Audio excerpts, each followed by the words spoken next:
ሳውዲ አረቢያ ትላንት ማምሻውን ጠንካራ መግለጫን አወጣች። ሳውዲ አረቢያ ግዛቷም ሆነ የአየር ክልሏ በማንኛውም ሁኔታ አሜሪካ በኢራን ላይ ለምትሰነዝረው ወታደራዊ ጥቃት ማገልገያ እንዲሆን እንደማትፈቅድ አስታወቀች። ዋና ዋና ነጥቦች የልዑል ሙሐመድ ቢን ሰልማን አቋም።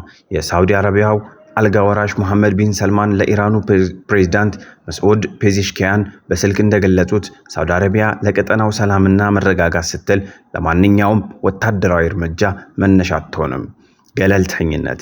ሳውዲ አረቢያና የተባበሩት አረብ ኤሚሬትስ በተመሳሳይ ሁኔታ የአየር ክልላቸውን፣ የምድር ግዛታቸውን ወይም የባህር ክልላቸውን አሜሪካ በኢራን ላይ ለምታደርገው ጥቃት ላለመፍቀድ መወሰናቸው ተዘግቧል። የአሜሪካ ስጋት። ይህ ውሳኔ በአካባቢው ግዙፍ ጦር ሰፈርና የሰው ኃይል ያላት አሜሪካ በኢራን ላይ ልትወስድ ያሰበችውን ወታደራዊ አማራጭ ይበልጥ ውስብስብ ያደርገዋል። ዲፕሎማሲያዊ ፋይዳ።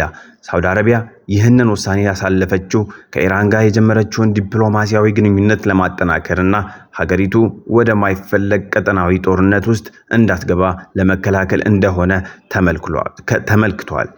ይህ የሳውዲ አረቢያ አቋም በአሜሪካና በባህረ ሰላጤው ሀገራት መካከል ያለውን የስትራቴጂ ልዩነት በግልጽ ያሳየ ክስተት ሆኖ ተመዝግቧል።